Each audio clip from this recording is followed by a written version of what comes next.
Agent 19 has made it clear that he does not possess the moral fortitude and compassion to stop what he's doing by constantly endeavoring to push people over the edge. He lacks that innate and self-taught moral conscience through experience and education on what is really morally right and what is really morally wrong. Agent 19 has no problems admitting to or taking the credit for harassing people with serious mental health illnesses. People who clearly shows traits of being suicidal, potentially harming others. He even admits this, that he is fully aware that some of the people he is terrorizing is capable of killing another, fully knowing that they are mentally ill. In fact, he enjoys what he knows. One has to ask themselves, can Agent 19 definitively state with impunity that harassing mentally unstable people like Mr. Hess would never bring harm to themselves or to others? Of course not, and we have seen firsthand through the example of Mr. Hess, or even with what Katie Childs and her ex-husband had done to Chang 13A. Someone who was truly hurt by these two. Chang suffered the ultimate demise by the hands of these two. In essence, both Agent 19 and Montagraph feels that they can harass anyone they feel like, despite if their targets are displaying serious signs of blatant mental instabilities or harmful tendencies. They purposely disregard the possibilities that bad things can happen, either to themselves or to others. Worthy to note, though, that Agent 19 himself states that he is perfectly aware that some of his targets are mentally insane, and he gave no regard to this fact when they were trying to push Mr. Hess's mental state for the worse. What other goal would it be? To make him happy? As if they would feel no culpability if anything were to happen because of their actions. Well, let's just listen into their own admission, shall we? That they are not acting in ignorance towards people who could possibly be considered a serious liability to others. I don't know if you're mentally handicapped or if you just need to put the cannabis down. It's hard to say at this point, because you really sounded like your neurons in your brain were not firing properly. I blocked you because I wanted you to make a video so I could hear how stupid you are. That's one of my tactics. It's incredible, stupid ass. This is YouTube, Here Be Monsters. Another video response to a stupid bitch. Were you not listening when I told you at the very beginning, when all this started, that I was going to use your own tactics against you? Yes. Well, I will. Tiffany, this is getting to the point where it should be beyond embarrassing for you. However, I do not think that you would be embarrassed, because I think that you're too dim-witted to be embarrassed. Does it bother you that I call you a dimwit? Well, it's too bad, Tiffany, because you are a dimwit. You know, we've been on the topic recently of people who are mentally ill, mentally deranged, and represent a potential danger to themselves and others. And we know that Justin Woolley was and is. But there's another person out here, a very special person, and his name is Doug. Doug McGuire, to be exact. But we're going to go ahead and hear what he has to say about what recently transpired with Justin Hess. It's very obvious that his words are empty. Because if he put out the first video, why didn't he act? Why is he putting out another video? Are we supposed to shake? Are teeth supposed to chatter? I'm not really sure. It's a joke. Maybe it's because his first video didn't work, so he thought maybe he would try again. You know, that's it's a definition of insanity and or stupidity. You know, repeatedly following the same course of action while expecting different results. Discussing Tiffany again because it's just so easy. It's kind of hard to pass up. I'm seeing some parallels here between you and Adam Lanza. Other people may see them as well. Regardless of your views towards Sandy Hook, this cannot be a good situation. Universal Mother, Cynthia, she will be back. She closed her accounts before. She always comes back. She can't stay away. She has no choice. She disappears for a while after having it handed to her, and then she comes back hoping that everyone has forgotten. She's claiming that she is upset that her information has been dropped.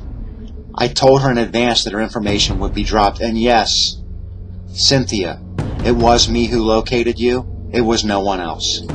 I do this for a living. It's part of what I do, Cynthia. I find people who do not want to be found. Agent 19's problems with others that he's fought with in the past clearly demonstrates his ruthless and calloused ways with individuals like Tesla Coils, Universal Mother, and Justin Hess, to name a few. People that should be handled with caution or care and not with aggression. Not with threatening to stalk their family or to try to get them fired from their jobs. To take away their livelihood so they cannot support a family if they have one. Agent 19 is known to relentlessly provoke and push such aggressive behavior against weaker people. People that should be ignored altogether for his entertainment on the expense of others.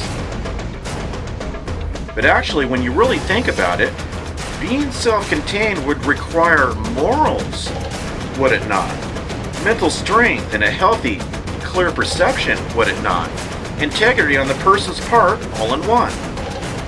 Attributes that Agent 19 does not possess.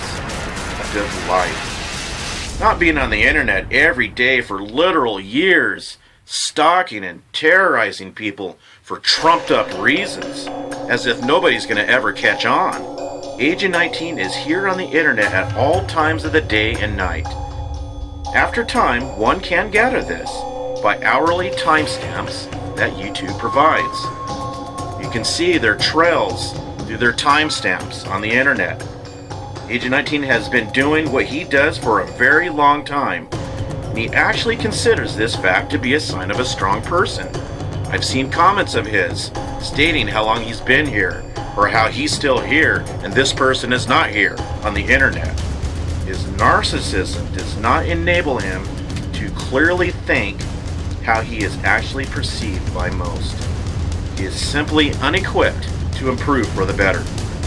Because if a person doesn't ever think that anything is wrong with them, and how it's always the external forces making them do the things that they do, then there is simply no room to ever work on anything, right? There would be no room for improvement, for all of the improving would be for other people, and not them. On the contrary, these narcissists goes around cross-examining others, naming everything that they are doing wrong, right down to judging others on how to speak appropriately. And if they feel that they are speaking inappropriately, they will threaten their place of work to notify them how inappropriate they are acting. Isn't this insane?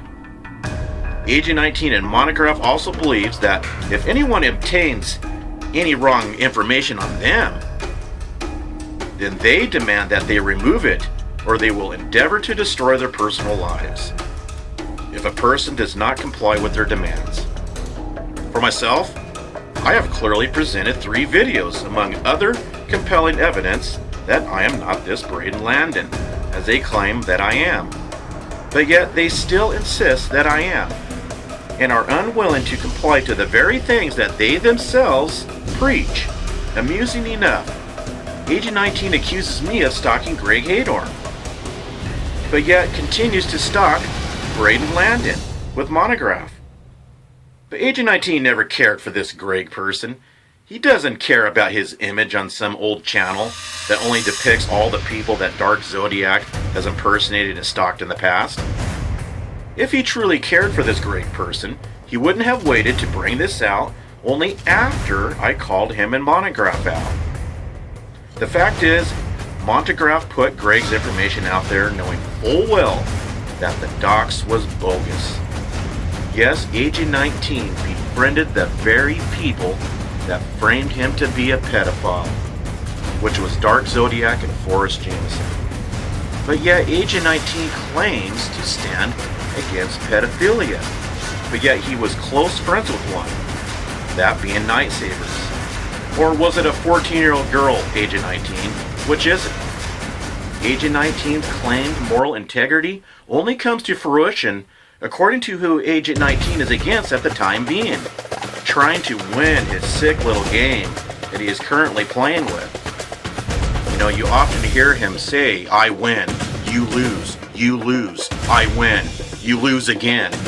He's like a broken record. Agent 19 is nothing more than an accomplished liar.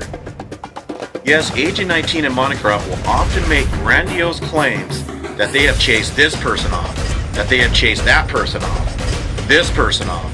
Just like how Agent 19 had often claimed while white knighting for Von Helton during his grand entrance to the troll world. In which later, Agent 19 admitted that his goal for defending Von Helton was not the injustice inflicted upon him, but for the attention how anyone would dare stand up for Mr. Von Helton. In reality, both Agent 19 and Montagraph's goal is to humiliate their victims and to use scare tactics such as threats of law enforcement, and not for any noble cause that they may claim.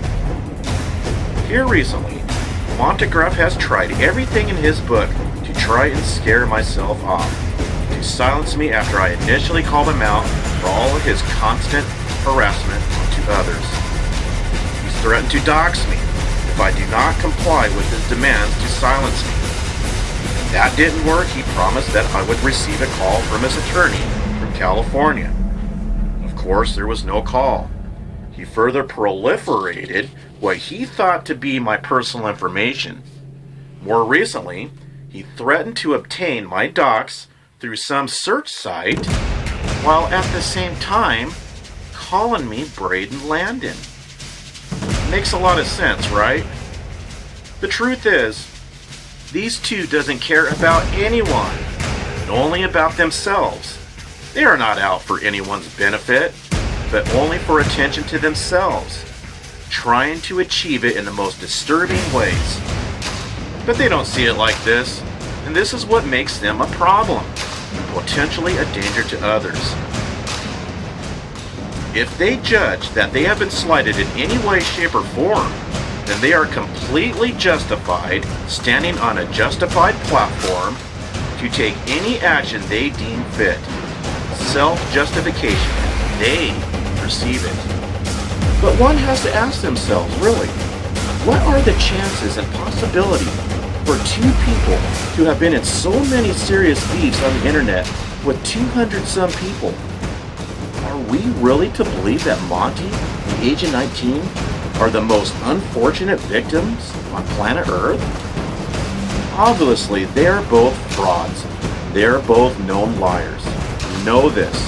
You will often hear both Agent 19 and Montagraph consistently chant their same go-to expressions like, "We don't attack first," which is a lie. "I fight fire with fire." "We fear no one." "I offer no apologies," while at the same time demanding an acknowledgement from their targets that they were in the right every case they encountered. Self-entitlement to carry out their dark vigilantism. They actually resemble more of a cult rather than two people claiming to hold a set of values. Like a cult, these two has created for themselves their own independent belief system, whereas by most others regarding their actions is merely viewed as disturbing behavior on their part, holding fast to warped creeds to carry out their excessive harassment upon others. They create a pretense, a justification, so they can harass others. Now, there is nothing wrong with critiquing someone if they are sincere in doing so, using constructive arguments. Maybe at times we may even put a person down when an argument pursues dealing with the troll on the internet. But when someone displays a constant pattern of such traits that is more conducive to abuse from a psychopathic narcissist, this is clearly a whole other ballpark, isn't it not?